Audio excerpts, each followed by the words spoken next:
Galiba burası. Nasıl burası mı?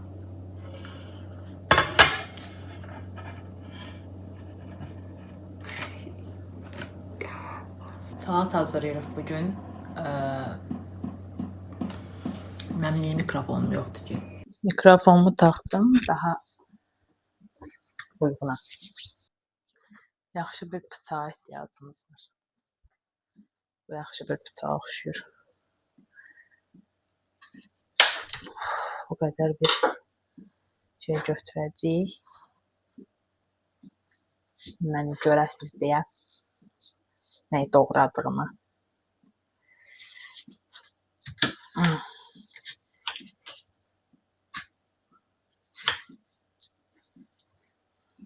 Nə doğradığımı görəsiz deyə.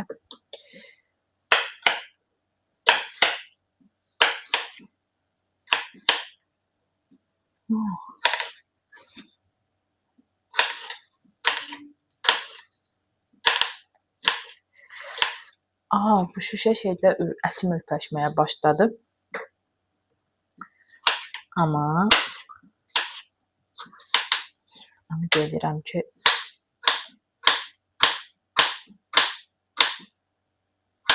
salatımız. Hər zamanki kimi bu salatın da bir resepti yoxdur. Yəni hal-hazırda nə eləyəcəyimlə bağlı heç bir fikrim yoxdur. Amma düşünürəm ki, pomidor xiyarla başladım. Bir də biber. Davamı gələr. İnşallah.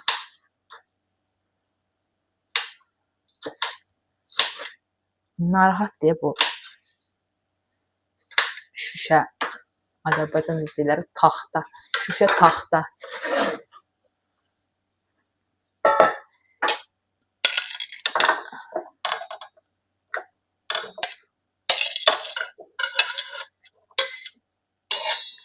Elə. Bir dənə də pomidor.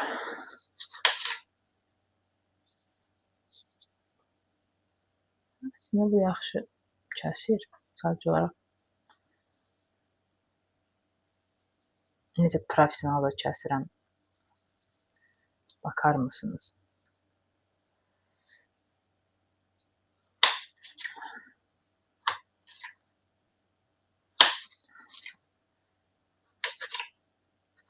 Bəli. Əzdim. Hamısını. Amma öyrənəcəm. Bu işi görürəm bu bıçaq nəyi kəsməyə daha uyğundur ki, bunu yaxşı kəsə bilmir. Dəyişməliyəm. Öz dədə-baba bıçağımı gətirdim. Bu daha da bərbaddır.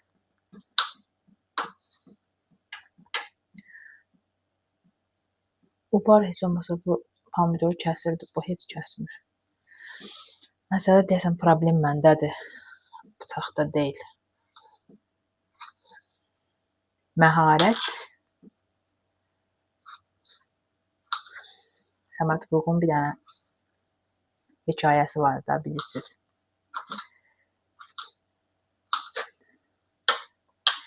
Deməli, Səməd Vurğunun sevdiyi bir qız olur. Bu niyə danışıram bilmirəm. Səməd Vurğunun bir dənə sevdiyi qız olur.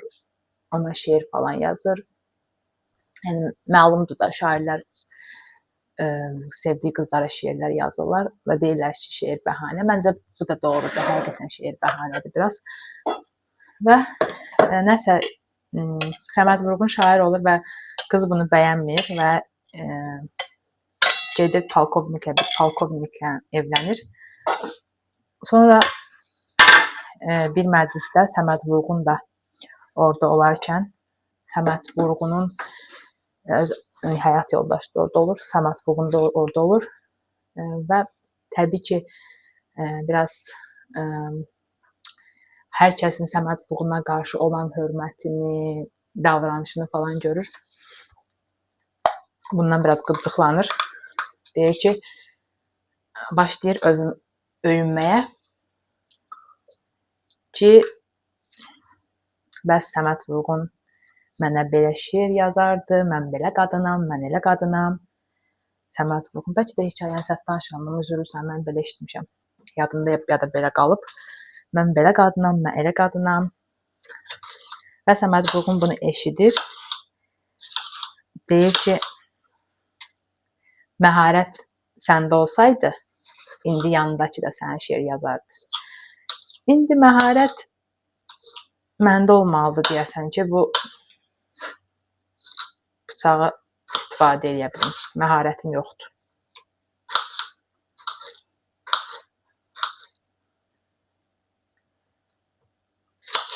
Biber. Görürsən bu mikrofon işləyir. Çox ümidliyəm ki, işləyər. Mikrofon məsələsinə çox da güvənmirəm. Alışmamışam, öyrəşməmişəm. Necə olduğunu bilmirəm. Bu arada niyə video çəkirəm? Çünki bir iş görəndə danışmağı xoşlayıram. Nəsə bir şey yadıma düşür, bir şey haqqında danışıram. Səməd Vurğun haqqında danışdım. İnşallah. Bu hekayələr dildən dilə gəzir, amma əmin deyiləm də həmişə bu hekayələr düzmü gəzir dildən dilə, səhvmi gəzir dildən dilə. Əmin deyiləm. Sonra bizim qulağımıza düz şəkildə mi gəlib çatır, yoxsa deformasiyaya uğramış, öz şəklini dəyişmiş halda mı gəlib çatır? Orasına əmin deyiləm, amma təxmin edirəm ki, dəyişir. Səməd Vurğun haqqında bir dənə də hekayə bilirdim. Xatırlamağa çalışıram. Məhəmməd Hüseyn Şəhriyar haqqında bir dənə hekayə bilirdim. O vaxtı bizim məktəbdə bir dənə ədəbiyyat müəlliməsi var idi. Məhəmməd Hüseyn Şəhriyarın 5-ci, 6-cı sinifdə Məhəmməd Hüseyn Şəhriyarın şeirini öyrənəndə o əslində bizim müəlliməmiz deyildi, amma müvəqqəti dərs keçmişdi. Çünki bizim müəlliməmiz hələ qiyabi şəkildə universitetdə təhsil alırdı deyə o da bizə dərs demişdi və bizə Məhəmməd Hüseyn Şəhriyarın hekayəsini danışmışdı. Eşq hekayəsini danışmışdı. Bir şeydə danışım. 6-cı sinifdə idik deyəsən. 5-ci ya da 6-cı sinifdə idik. Məhəmməd Hüseyn Şəhriyarın Pillələrin yanından yenə ahəstə keçdi. Ürəyi sək-səkəli, qulağı səslə keçdi şeirini əzbərləmişdik. Bu mənim üçün unudulmaz bir şeydi. Nəyə görə? O vaxtı biz 6-da oxuyanda, ya da bilmirəm 5 idi, xatırlamıram, qarışdırıram bunu. Kitablar məktəb tərəfindən verilmirdi, çünki təmin oluna bilmirdi. Məktəbdə ədəbiyyat kitabları yox idi və həmin müəllimə, bizim müəlliməmiz olmayan digər müəllimə öz sinifi üçün, A sinifi üçün kitablar almışdı. Məhdud sayda 6-7 kitab almışdı və öz sinifinə paylamışdı. Ancaq təbii ki, pulla satmışdı. Bu da normal bir şeydir. Çünki Bakıdan alıb gətirmişdi. Mən rayonda oxudum, kənddə oxudum. Və bizim sinif kitabımız olmadığı halda Məhəmməd Hüseyn Şəhriyarın bu şeirini tapşırıq olaraq vərəqə yazmışdıq kitabdan və hər birimiz bir mənalı olaraq, əslində normalda biz çox yaxşı oxuyan sinif deyildik, amma biz ədəbiyyat müəlliməmiz olan sevgimizdən dolayı hər birimiz bu şeiri əzbərləyib gəlmişdik sabahsı gün. Və o biri sinif, kitabı olan sinifdən bir nəfər belə o şeiri düzgün şəkildə əzbərləyə bilməmişdi, danışa bilməmişdi və həmin müəllimə heyrət içində bizi alqışlayırdı ki, və öz sinifinə özünü tutdu, dedi ki, sizin kitabınız olduğu halda siz bu şeiri əzbərləyə bilmədiniz, amma bir baxın, gözünüzə su verin, görün insanlar necə oxuya bilirlər. İstəyəndə oxumaq olur. Bizim elə bir keçmə-keçdi bir hekayəmiz var idi. Nəysə, o vaxtda müəlliməmiz bizə bir hekayə danışdı. Daha doğrusu həmin müəllimə. Deməli, Məhəmməd Hüseyn Şəhriyar bir qızı sevir. Bu da bilmirəm, əmin deyiləm, düz hekayədir, yoxsa yox. Qızın adı Sürəya olur. Adı məncə düz yadda saxlamışam. Süreyyanı çox sevir. Məhəmməd Hüseyn Şəhriyar kasıb biri olur. Süreyya daha deyəsən yüksək təbəqədən biri olur və ailəsi buna razı olmur. Bu münasibətdə razı olmur ailəsi. Və nəysə orada Məhəmməd Hüseyn Şəhriyarla Süreyya bir gün sözləşirlər ki, filan saatda gecə filan yerdə görüşəcəklər və deyəsən orada onu qaçırtmaq fikri var. Tam olaraq əmin də deyiləm nədir. 6-cı sinifdə eşitdiyim bir hekayəni nə qədər düzgün şəkildə sizə çatdıra bilərəmsə bilmirəm. Yəni siz də bunu belə düzgün şəkildə qəbul edin. Yəni ümid edirəm ki, müəllimə də bizə doğru danışmışdı. Nəsə bu Şəhriyarın gözlədiyi Süreyyası gəlməyib səhərə qədər gözləyib. Buraxmayıblar. Və orada Şəhriyar bir şeir yazır. Səhərə qədər gözləyir təbii ki. Sübhüm yarılma, yarıldı bağrım, gəlmədi Süreyyam. Belə bir şey. Müəllimə bunu demişdi və mən bunu hələ bir ağlımda saxlamışam. Sübhüm yarılma, yarıldı bağrım, gəlmədi Süreyyam. Və qızı ondan sonra başqasına ərə verirlər. Şəhriyar qovuşa bilmir deyəsən Süreyyasına. Və belə. Salatımın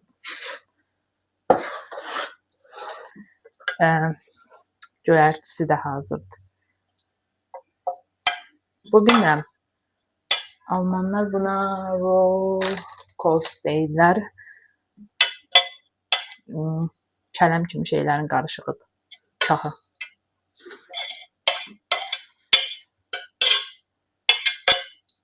Bu da hazırdır. İndi belə bir vəziyyətdədir. Qarğıdalı vuracam. Düşünürəm ki, qarğıdalı belə salatların olmazsa olmazıdır.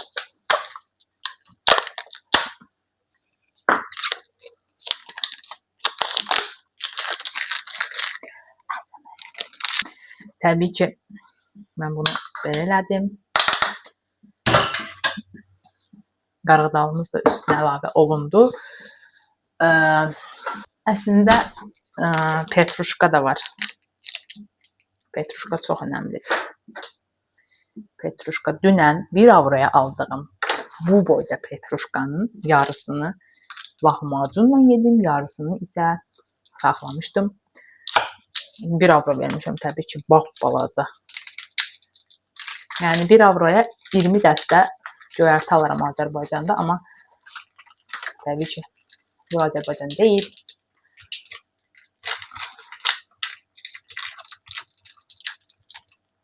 Ona görə də ağıllı olaq. Mən indi bu balaca pendirimi pendirin suyu çox önəmlidir. Xarab olmasın deyə pendirimizə əlavə duzlu su və duz əlavə edəcəm və suda saxlamaq lazımdır. Bu çox önəmlidir. Yəni pendirin müəyyən bir hissəsini istifadə edəcəm, amma qalan xarab olmasın deyə bu duz əlavə olunmalıdır. İndi pendirimizi çıxaraq çünki bu paketi mən atmaq istəyirəm sonra. Nəysə.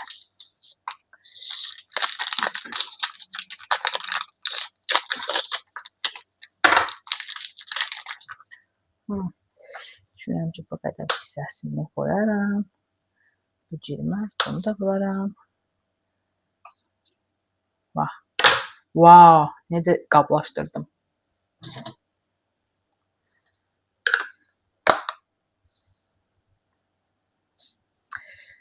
İndi pendirimizi doğrayaq.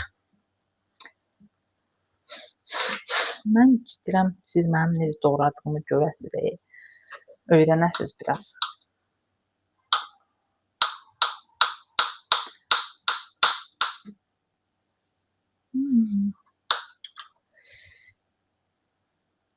Məndə çox hekayə var və hekayə danışmağı sevirəm. Amma yadıma düşsün gərək.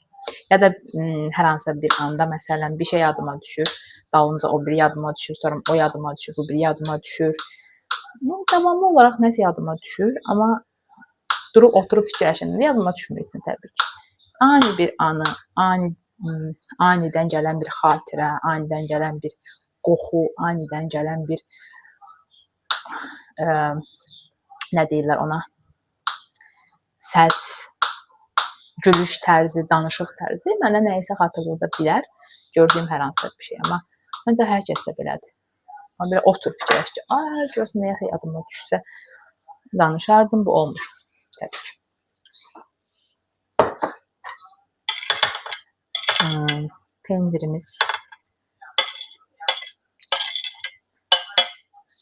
Pendirimiz də hazırdır.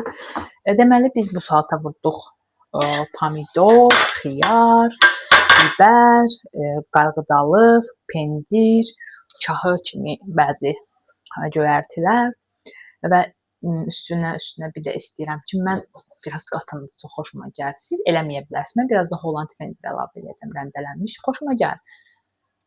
Bir də petruşka, cəfəri. Normalda mayonezli salatları sevən insanlar var. Məsələn, qatıq mayonez falan. Mən istəyirdim ki, buna unutdum adını. O sosun adı nə idi? Bunun adını gözləyirəm. Xardal. İstəyirdim ki, xardalla qatıq əlavə edim. Sonra fikirləşdim ki, mən zaten onu daha çox sevmirəm. Mənim çox sevdiyim zeytunlu falan salatdır. Biraz limon sıxım və düşünürəm ki, indi onu zeytunlu eləyəcəm, zeytun yağla və biraz da limon sıxacam qatığa. Holland pendirimiz qaldı, ən sevdiyim və petruşkamız da gəldi. Mən bu petruşkanı bir buraya aldığım üçün hələ saxlayacam. Biraz da necə kəsirəm, ay Allah. Aşpaz oldum. Video çəkəcəm deyə. Aşpaz oldum. Bu arada köynəyimi də dəyişmişəm ha. Xəbəriniz olsun.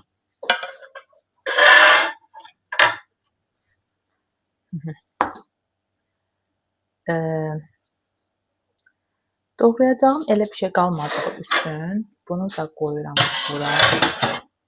Bunu da qoyuram bura. Biraz pendirimizi əlavə edirəm.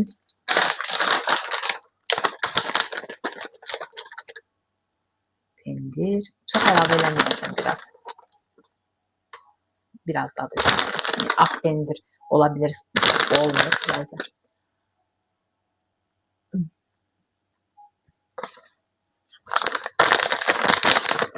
Bunu belə yemək daha çox xoşuma gəlir. Oturub yəni yeyə bilərəm. Amma ağ eləməyim.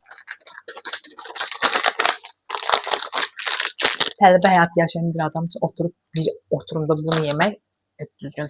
Əsas ingrediyentlərimiz bitdi. Hal-hazırda ədviyyat hissəsinə keçəcəyik. Duz. Sonra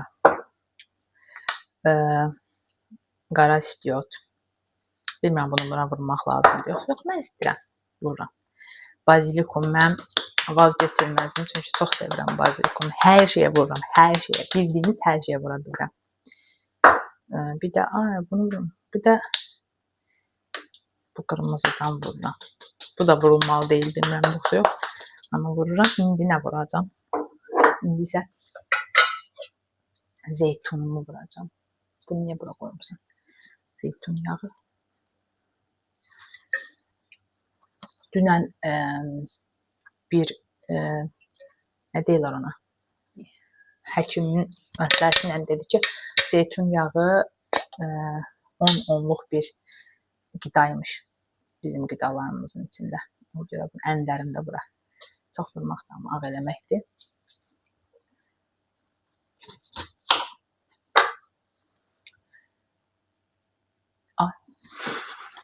Müsrət olmaq istəyərkən biabır oldum. Çox lazım deyil bir damcı. İndi isə Götürürük bir qaşıq. Qarışdırmağa çalışırıq. Hünəri var, indi bu dadsız olsun. Hünəri var.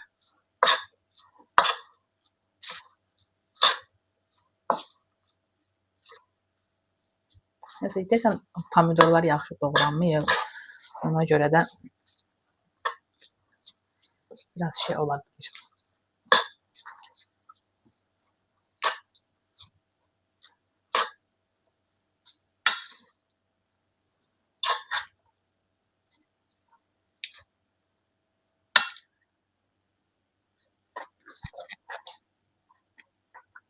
ASMR. ASMR.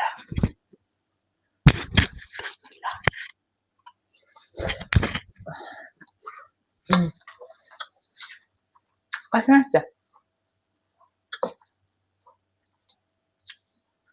Cidden qəşəngdir.